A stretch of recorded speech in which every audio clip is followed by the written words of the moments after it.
Hi, Delco people. Hey, all you people. What's that from? Hey, all you people. Delconians? Delconians. Delconites is what we once said. The Nah, I Delco. like Delconites. I'm a big fan of Delconites. Do we need a mascot? Do we need like an animal or Hmm. profession or So yeah, we need something like the Delco bloody bear? paper delivery Oh, boys. there you go. That's Yeah. better. Hey, Delco. This is for a reason. We did this for a reason. We're recording. Um, I told Steven this morning, Brad, but I'm getting a little tired of recording. I'm a little, Really? yeah, Oh, I love this. good. That's why I'm not on every video. I'm I'm a getting a big little fan. sleepy. Uh, hey, so Easter is done. The resurrection power continues to be at work in our lives, but the season of Easter is complete, and we are moving on to our next series. We actually are starting a new series for the next 6 weeks, specifically around evangelism. Brad, why did we choose to do a series on evangelism? Um, the snarky answer Yes, pops Brad. right into my brain. Yes. I think it's something that we can always grow in. I think honestly that's the biggest part is that it's something that every Christian that's ever lived, other than maybe Paul, Mm-hmm. has felt awkward about evangelism at some point. Yeah. Like, you hit that point where you get to know somebody and you're like, well, I feel like they should know Jesus and I feel like they need to know Jesus, but they'll just get it from how I act, Yep. I'm sure. So, it's something that we felt like we should talk about. Let's get into it. Yeah. Yeah. We believe disciples in all times and all places are called to be witnessing the Christian faith to the people around them that don't know Jesus. It's one of our qualitative values, our discipleship growth values, things that we point to and say disciples of Jesus are consistently making baby steps forward in this area. And so we're hoping this will be practical. I will say, I think my definition of practical tends to be different than other people's definition of practical. So that's why I'm only teaching one of the six. Maybe that's a good thing. But we're hoping it'll be a pretty practical series on evangelism. Um, but we'll see. Yeah, I think it's going to be good. I'm excited to get into it. I think with this series, we're going to move a little bit away from our Corona. Let's just share and see how we're doing. And we're going to move more into, hey, let's talk about these things. Let's dive into scripture and see what it has for us when it comes to sharing the good news of Christ's resurrection. Yeah. Yeah, I think that's totally true. Um, so here's the thing about an introduction, like the first week of an evangelism series. I have been through evangelism trainings and I've been in settings like this before. And I would say the majority of the time, uh, these settings start with Matthew 28, the Great Commission, right? Yeah. Especially in our tradition as well, like the Christian Missionary Alliance, we are all about Matthew 28. Brad, I'm going to put you on the spot. Uh, do you think you could quote Matthew 28 right off the top of your head? Go therefore Ah, and make disciples yeah, of all the nations, yep. baptizing them Mm. in the name of the Father You forget whose name? and of the Son, and teach them the ways of the Holy Spirit There you and go. of the Holy Spirit, teaching them to observe all that I have commanded you. And There you go. behold, I am with you always to the end of the age. Yeah, absolutely. That's our Great Commission. That applies to all disciples. We love the Great Commission, and for good reason. It was one of the last things that Jesus said to his disciples. If you're reading Acts, then it had a very similar feel. Like my word is going to spread through you to Jerusalem and Judea and Samaria, and then to the ends of the earth. Right? Similar kind of theme, similar kind of feel. We also love like Matthew 24:14. Says, once all the nations hear the gospel, the end is going to come. Like we hold fast to that. We hold true to that. Has that been your experience as well, Brad? Yeah, anytime you start talking about evangelism, anytime you start talking about bringing people to a salvific, saving knowledge of Jesus, like that's it, man. You're making disciples, you're baptizing them, you're teaching them the core tenets of Christianity and what Jesus taught us, Yeah. and like that's it. and Yep. and, it, and it's really fun and cool, but like I think a lot of times it leaves me wanting a little bit, because there's not always a ton of practicality put behind it of like, how do I actually talk to other human beings who have preconceived notions about Jesus that don't fit what Jesus is actually Yeah. about? How do you actually practically do it? And I think that's kind of what we're hoping to tackle Mm. with this series. Yeah, absolutely. And even the way that we're doing it, our desire is to walk through the four movements of what we call the biblical narrative, how we think the whole of the gospel story works together of creation and then fall, redemption, and then consummation, which is just a big fancy word talking about the end when all will be made new. Mm-hmm. We're actually going to walk through each of these in part with evangelism as a core focus of all of it. And when you do it that way, you actually find out like Matthew 28 is near the end of the story. And I know I've been guilty of and have received a similar kind of like teaching of like, well, you just need to do it because Jesus told you to. Yeah. And that's true, right? Like we live to be in daily submission to Christ and his ways and his teaching. That's what even again Matthew 28 says to do. Um, but actually there are deeper or simultaneously there are deep reasons throughout the whole of the Bible to talk about the need for evangelism that go beyond just one passage or just one verse in the New Testament called the Great Commission. We actually see that it's a narrative of bringing people into the kingdom that goes from Genesis to Revelation. It's just the truth of the matter. Um, so today we're going to do Genesis. Uh, Back to Genesis. yeah, I'm always in Genesis. It always Yeah. comes up every time I Dude, think about stuff. it's amazing how much weight Genesis carries when you really delve into its study. Like Right. I'm really happy that we kind of started our church by kind of working through Genesis, because it's impressed upon my heart how deeply important like kind of knowing your origins are, and understanding who God is. Yep. It's appropriate. It's real. Uh, and it's the beginning of the biblical narrative.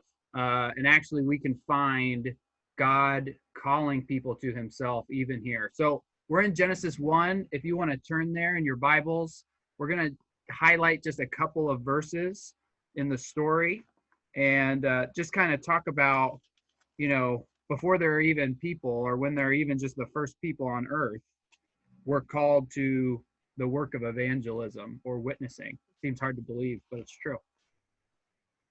So the story of Genesis 1, as you know, if you've turned there, uh, God is introduced in the beginning, and he chooses to reform and make and meld this darkness and this chaos, and he takes that emptiness and he begins to build the boundaries of creation. It says he separates light and darkness, he separates water and sky, then he separates the seas from the ground. So he's building these basic boundaries for how creation is going to function. And then he begins to populate the sky and the water and the ground and all these different areas with life. And he says to them, you are going to reign here. This is your space.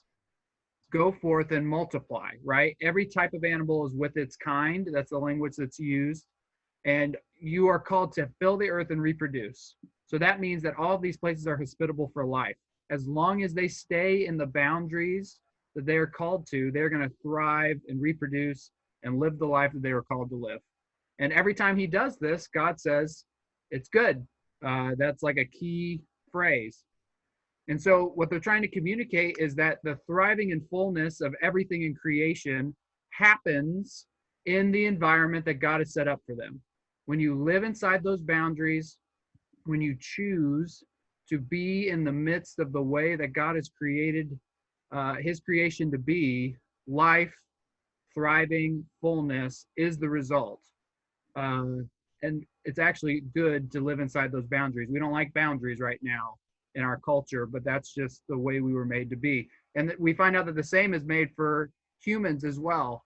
Brad, would you be willing to read Genesis 1:26 through 28?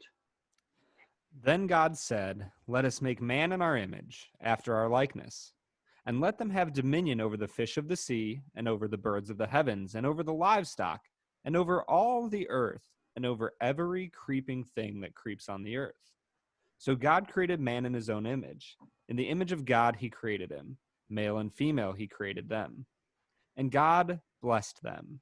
And God said to them, "Be fruitful and multiply, and fill the earth and subdue it, and have dominion over the fish of the sea, and over the birds of the heavens, and over every living thing that moves on the earth."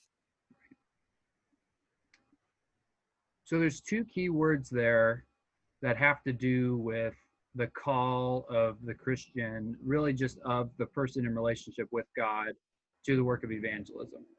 Those two words are image and rule slash like subdue. Those two words are kind of used simultaneously.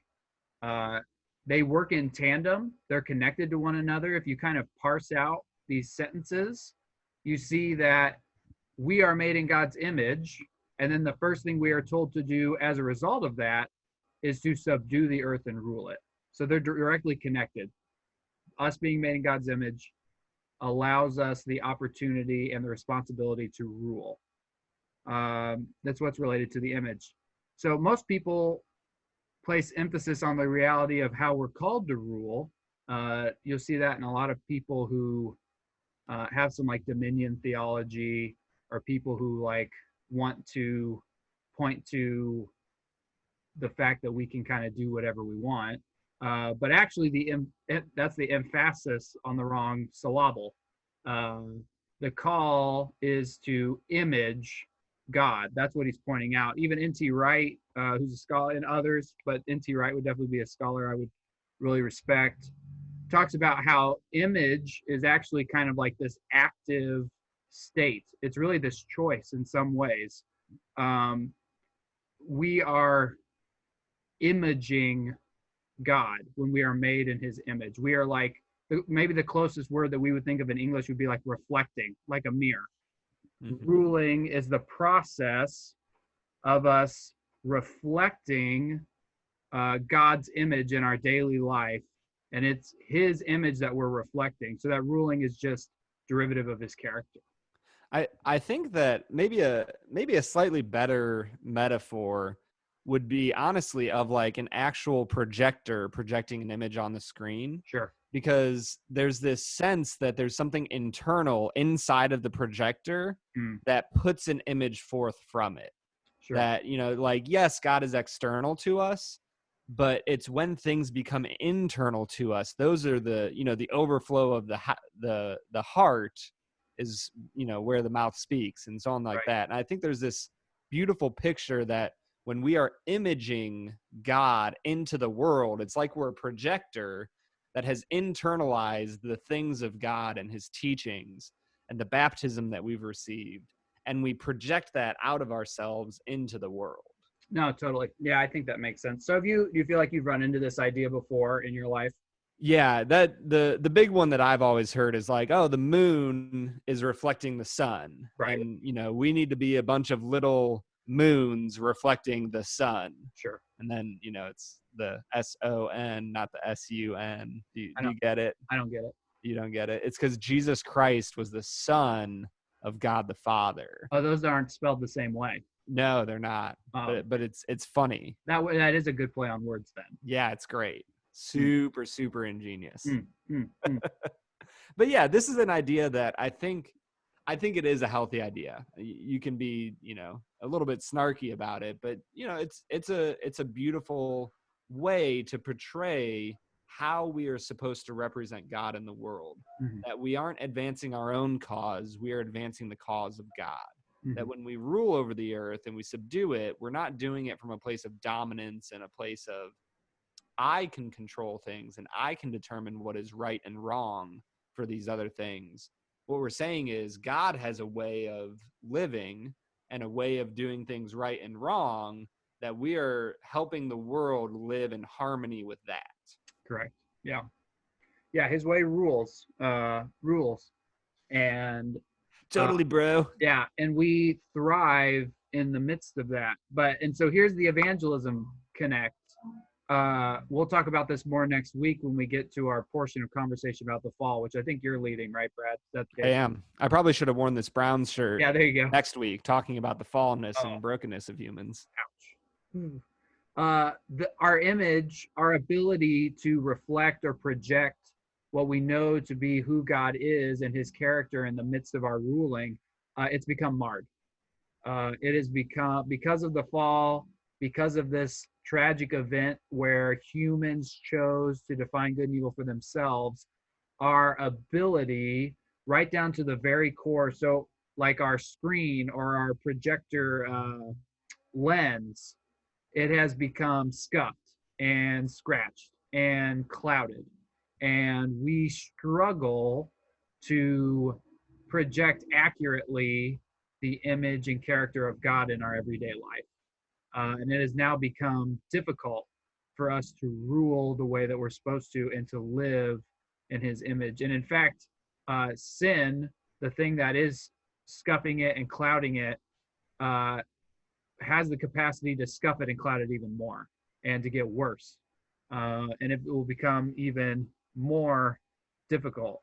And so each of us kind of walk around with this lens, and each of us now have like a different kind of capacity to reflect God's character depending on our experiences, depending on our growth, depending on how long we've walked with Jesus, depending on our maturity. But all of those things um, impede or make easier our ability to walk around and project who God is by being like him, by ruling like he would. Um, that's that sucks. Yeah.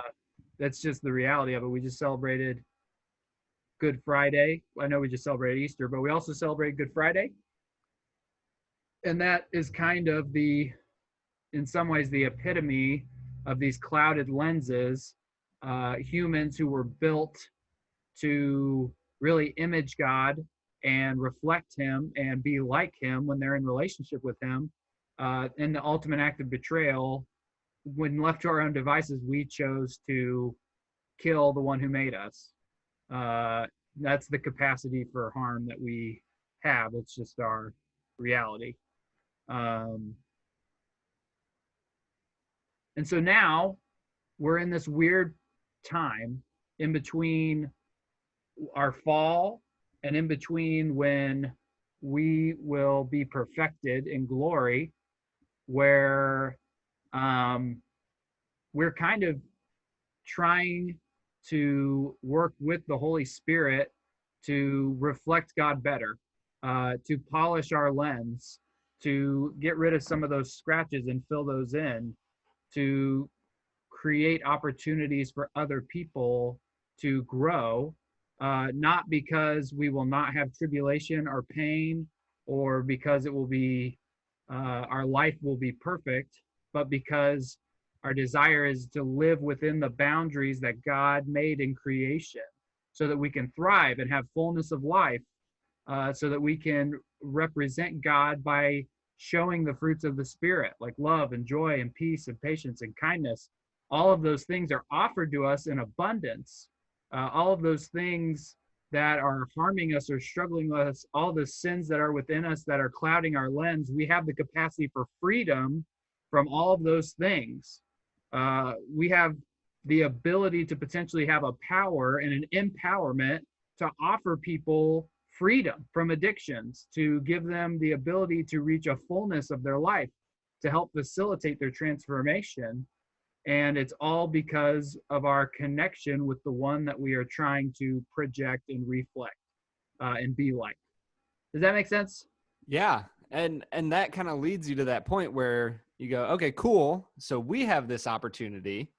And the natural question of evangelism is, what do you do about the people who don't have that opportunity? You Right. know, like what do you do with the people who aren't connected to God, who don't have that opportunity for freedom, Right. that, you know, are still in slavery and in bondage to sin, to the destructive nature of thinking that I can define good and evil for myself? Yeah. No, I think that's a really good question. Um, there's like there could be some hot water here where people get nervous. I think a lot of people point to like I think is it in Ezekiel or maybe Jeremiah, like all of our greatest works are like filthy rags Yeah. to the Lord and stuff. And to whatever capacity, I do believe that that's true. Um, but we also get an opportunity to work in tandem with God and enact His will in the world. And His will is for the goodness and the building up of His creation, for that good ruling. And so there is a reality in this thing called common grace where we can actually see God at work and being reflected even from people who don't know Him. I can think of organizations and people who I know personally who don't have like an active and personal relationship with Jesus. But in certain areas of their life, I have seen where they really image the rule of God well, where they are, um, it's not perfected and they still need to be in relationship with Him, but they're still like, we work for common good, like for Delaware. There are plenty of secular organizations and people who don't know Jesus who are working for the good of Delaware, Ohio, that I would gladly work with, but I would also still hope to tell about Jesus. Um, but the reality is, and I mean, this is a hard truth, and we're going to talk about something I don't love to talk about, but we're going to talk about the reality of hell later in this series.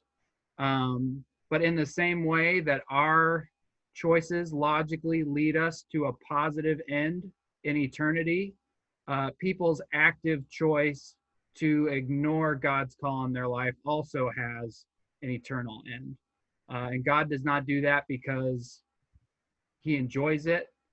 He wishes for every single person in the world to come to know Him. That's clear from First Peter. But um, He also gives people the freedom of choice. That is part of that ruling, that freedom, and it does have eternal consequences. Um, their sin will move them deeper out or move them farther outside of God's boundaries and His designs. Their relationships will suffer. Their motivations will become more fickle. Their creativity will be lacking. Their sense of justice will be flawed, which is one of the things I think I see most in our generation. Um, because they're not connected to the source of all of those things. And it will just become more and more difficult for them to function in the world. And it will have an ultimate end. And that, I'll be honest, like that sucks. It's Yeah. it's really not like a gotcha moment. Christians shouldn't present it as a gotcha kind of thing. It's a terrible reality. Uh, Yeah. Yeah, it is. And I think that's the core of why we want to talk about evangelism, is because we have the heart of Christ in us that doesn't want to see those people choose wrongly. We right. don't want to see those people perish because they've chosen for themselves what is good and what is evil. Yeah. They've chosen away from Christ and towards themselves. Yeah. So when the reason we kind of brought up creation is that when you are in the midst of when you're in the midst of evangelism, the creation story is one part, and we're gonna, like we said, we're gonna go through creation, fall, redemption, and consummation. Yeah. But when you're talking about creation, one of the big things you're talking about is purpose. Yeah. You know, that we as human beings aren't here for nothing. We're not here to live a life, make some money, have some kids, and go in, you know, in a box in the dirt. Like, we have more of a purpose than just that. You know, there's a reason that humans exist. And when you're able to connect with people on ideas of purpose and reasons for existence, that's kind of the first step in moving towards like, hey, like, if we have a purpose, then, you know, well, something had to give it to us. And you kind of, it's kind of the start of a conversation that we hope to have with people about story and about reason and about why we are here. and the opportunities that we have as human to have loving dominion and relational dominion over the earth. Yeah. No, that's good. And really, it kind of reorients the whole themes of evangelism that might be plaguing your mind of like, right now, it's kind of hot to say it's not cool um, to convert people. Like that's kind of a in vogue thing. We're actually not doing that. If you believe that the Christian story is true, all you are doing by talking to them about Jesus is actually, as someone made in the image of God, pointing them in the direction of what they were originally made to do. Yeah. I'm not saying that's not like a funky, like, ooh, I just twisted the logic, but that's actually the truth. You are giving people the ability to live in the fullness of life that was designed for them by living within the boundaries of a relationship with Jesus. And they will thank you for it 100 times over. Yeah, it's not a ministry of conversion, it's a Right. ministry of reconciliation. Absolutely. Right? Yep. That you're reconciling, you're bringing back into right order or right standing with God. Yep. And Yep. that's a beautiful thing. It's incredible. And that's really in some way like what I thought of kind of like our mission is like that Indiana Jones movie, the first one, where he's in the temple and he's got to like orient all the mirrors in the right way so that the light will, come through the thing. Or I don't remember, maybe it's not that movie, but I that's think you kind might of be like, thinking of Prince of Persia, the video game.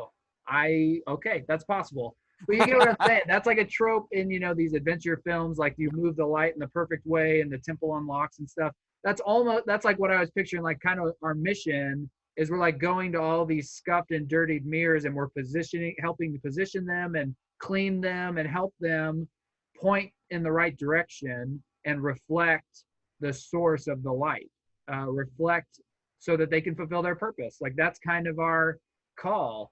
Um, we're all reflecting something all the time. That's just the innate aspect of human beings. And we're called to reflect the character of the creator. And when we don't do that, it doesn't always seem like it, but we're actually like suffering, like we're having a hard time, to be honest. Yeah. Um, Hmm. so here in this week, here comes the practical portion. We understand now that creation, in the very foundations of creation, are boundaries and a way of life and a design and a way of being that we were all called for.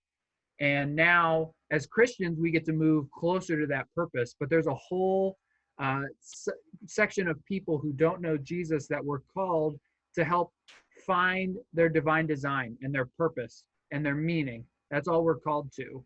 But there's actually, in the same way that creation has a design that helps us to thrive, there are foundational practices that are going to give us the ability to do that better and better, to reflect Jesus better. And ironically, whereas I think in my experience so far with like a traditional Protestant or evangelical church, there's been a lot of training and evangelism that has more to do with like activity. Like, okay, so here's your phrase, and then here's your speech. And then if they say this, kind of like a telemarketer thing, like if they say this, then you respond this way. And then apologetics, which are all good and they all have their place. There's a foundational work in, ironically, is the practices of reflection, of the practices of solitude and of silence. Does that seem counterintuitive to you, Brad? I think because it's something I've been steeped in, it doesn't. But I mean, yeah, like when you think about evangelism, you think about other people. That's your first thought is you're like, oh, there's people who don't know Jesus. I'm going to go help them know Jesus. Right. And so it does seem counterintuitive that in order to go help other people, you need to withdraw from them first. Right. Like that seems weird. Yeah, it's super counterintuitive. Because you would be asking questions like, here are the questions that run through my mind are, when should I talk to this person? What words am I supposed to say to get this specific outcome? How do I know that it's the right time to do it? What if I say something that quote unquote like ruins my relationship with them? I was gonna say, I think those last two things how do I know it's the right time? And what if I say something wrong? Yeah. Like, I'm sure that at the start of this, somebody started listening and was like, oh, evangelism. Man, I feel like I'm always screwing it up or Yeah, I'm saying the absolutely. wrong thing. Yeah. And I've experienced, I've literally experienced that. These are real and legitimate concerns. They require courage and compassion to overcome. But silence and solitude, being two parts of a reflective life, two practices of a reflective life, will actually have three distinct outcomes that are going to help you move towards evangelism. And one of them's awesome. One of them feels really gross, and the third one is the result. So the first one, silence and solitude, give you an opportunity to open yourself up to God's voice. That is as old as like the Christian faith, that truth. Um, Older. Older, yes, like Old Testament, and yeah, all throughout the Old Testament, you see in times of solitude and in silence. The Psalms call us to that. Um, there's a prophet named Elijah. Kind of the famous example is: was God in the fire? Was he in the earthquake? No, he was in the rushing, like the is a whispering wind, like a whisper of the Yeah. wind. The still small Yeah, voice of the wind. yeah. Those are when we hear God. Jesus, all throughout Luke, which we didn't really highlight in our time in Luke, but he is often or always really like going by himself to be alone. And then when he comes back, he's like, it's always like, and then he came back in the power of the Spirit and he kicks some butt. Like, this is what Jesus did. This was his practice. And by kicked butt, we mean healed people, cast out demons, Kicked that Satan's kind of butt. stuff. Yeah. But silence and solitude are also two of the most overlooked and most difficult practices probably in our day today. It's because they stink, man. They're hard. They are hard. They not alone, but they are probably primarily the ways for us as Christians to open ourselves up to God's presence and voice. Um, and I think that that's difficult to swallow. I grew up in a charismatic tradition that again promoted for me to like go into my prayer closet and like get on the floor and pray in tongues and like get that word and just kind of and fast and do all these things. I was never really taught that actually my ability to go into a place that is quiet and to sit in stillness and to ask the Lord for his gift and for his voice is actually the most consistent way I have heard what the Lord would desire of me in discernment. And it's especially difficult now, I think, and I'm kind of showing my cards as a little bit of a Luddite, but especially with screens and technology being what they are, I think it becomes more and more difficult for us to set aside time and to prioritize our ability to do that because we have access to so many different screens, entertainment, technology, things that do that dopamine rush in our brain. And it's hard to prioritize, I think, at times, silence and solitude. I mean, that's true for me. Yeah. No, it really is. And the thing about silence and solitude is that when you are willing to choose it, to say, to recognize I could go work on this project for my job. I could go do this craft with my kids. I could go X, Y, or Z. Yeah. But instead, I'm going to take 20 minutes, and maybe it is locking yourself in your closet and saying, I'm just going to sit here and just ask the Lord to be with me. Yeah. And I might think about all that other stuff. I might, it might take me a while to kind of quiet my mind. But even if in that 20 minutes, you only have 2 to 3 minutes of pure stillness, like you will meet the Lord there. That's where the Lord comes to meet you. Yeah. And the cool thing is when you're willing to spend time in silence and solitude, the scary thing is that it opens you up to your need for transformation. That when you're in the middle of that silence and solitude, you start to recognize that there's some negative and just kind of gross things about you that the Lord is like, hey, like let's work on this stuff. Yep. He's always loving. He's always gentle. but he's going to point out like, hey, when you're projecting an image into the world and you're trying to project my image, here's some scuffs, here's some cloudy marks, here's some places where I'm not being projected well, because you get angry in these situations, Yeah. or you struggle with jealousy, or you struggle with XYZ. Yeah. And Jesus will lovingly, in that solitude and silence, begin to be like, hey, like, I love you, I care about you, let's work on freeing you from those things. You know, before we started this video, I pulled up my Bible app so that I could read the Great Commission. And the verse of the day was Galatians 5:1. For it is for freedom that Christ has set us free. Yeah. And I think that one of the most beautiful ways we can experience that freedom is when we're willing to sit down day after day, week after week, and sit in silence with our Lord, when we're willing to sit in solitude. You know, Bonhoeffer talked about this, that Christians should be afraid of the Christian who isn't willing to be alone. Mm. That the Christian who only can live in community and can never be by themselves, like, that's a danger to the community. Because in the end, you begin to identify yourself by the community of believers and not by the relationship that you have with God. Yep.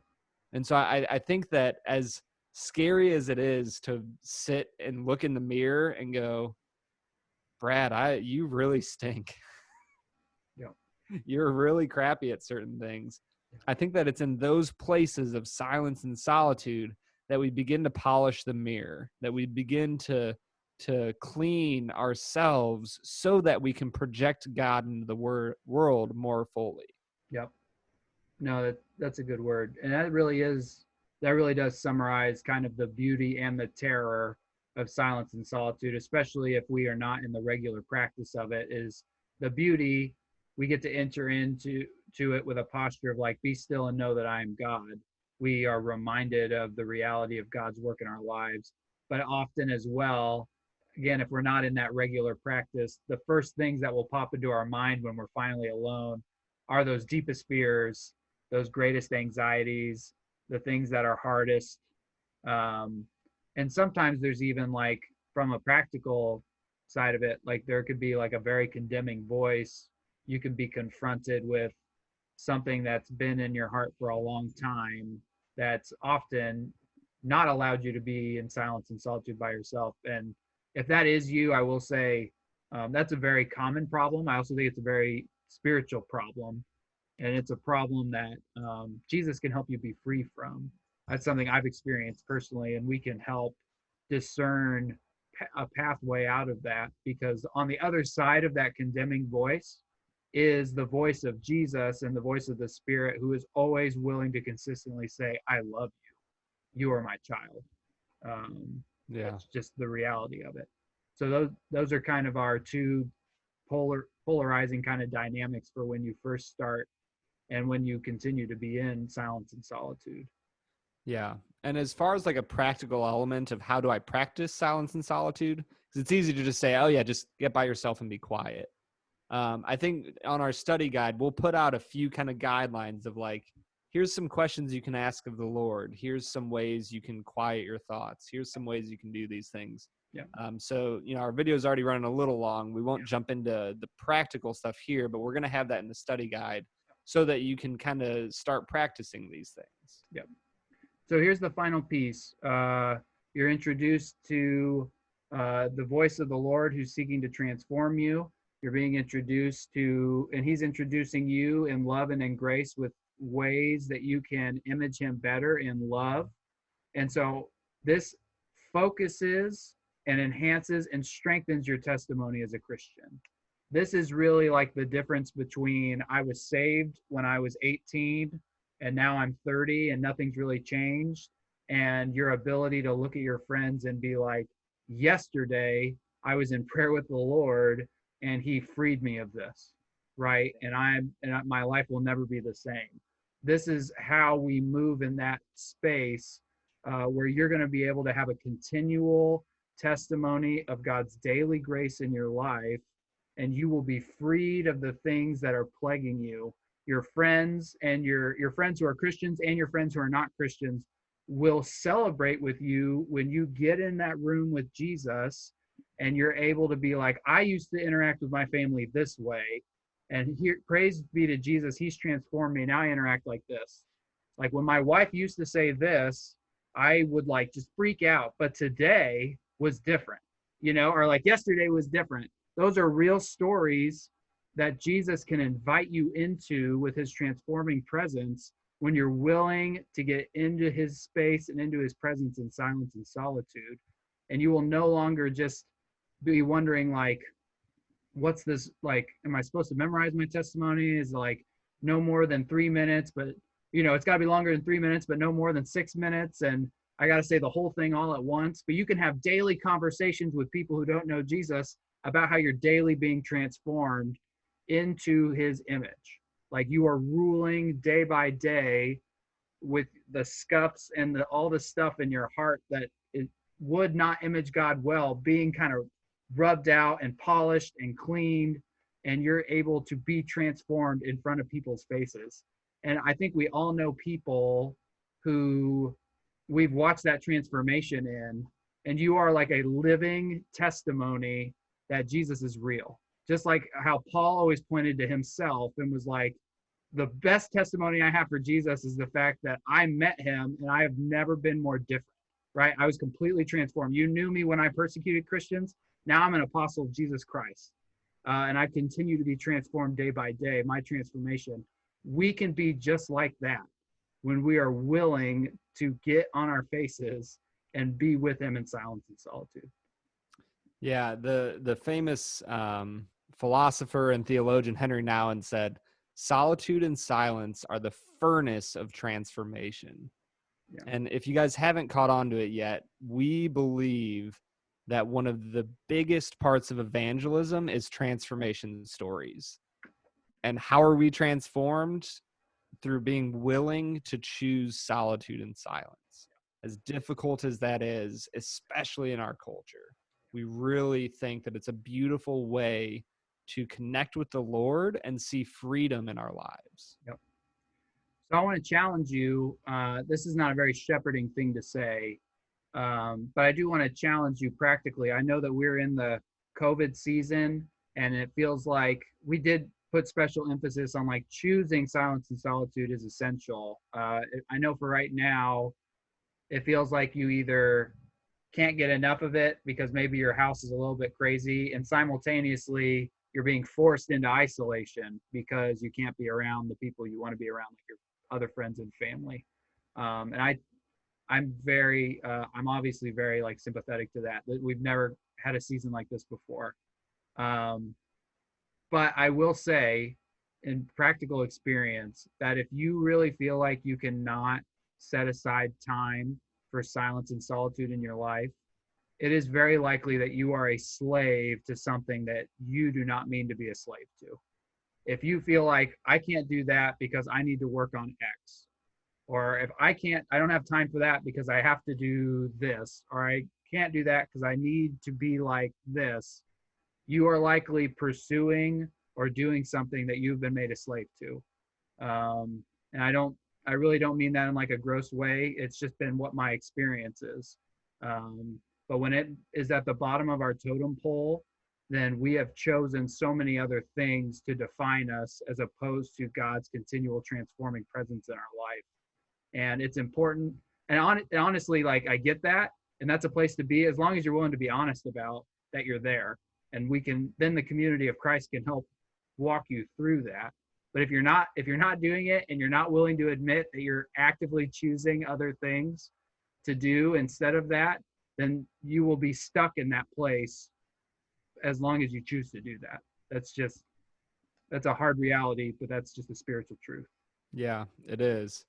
So for this week, on this Sunday, we're going to have a conversation about silence and solitude. Yep. And we're going to talk about what are hindrances for us, what makes us want to do it. So get ready for that. Go through the study guide. What'd you say? I said, oh boy, silence and solitude. Ooh, never been more excited. This is going to be the best Sunday ever. But hey, we love you guys. We're Yep. going to continue this conversation as we walk through evangelism. We really hope that we will come out of this better equipped to not just be like an army for Jesus, but a transformed community of people that are going to offer people an alternative to the way that they're living now and really point them in the direction they were always meant to go. Yeah. That's what we're really praying for at the end of this series. So let us know if you have any questions. We, again, yeah, we're going to talk about this on Sunday, and we might even get a chance to practice some of it. So we'll see you then. Have a good day, guys. We love you, Delco.